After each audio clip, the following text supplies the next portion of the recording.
Ito po yun. Ano po, sabi po ng coach namin na ano po, gumana po kami lahat hanggang fourth quarter para manalo po kami. Ano po, pag-iigihan pa po namin sa mga susunod na games para po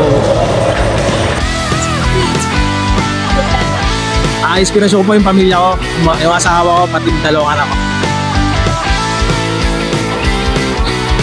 Shoutout po sa may birthday boy, yan po, si James.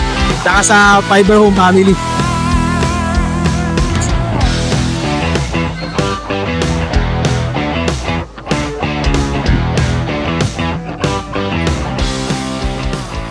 Thank you po.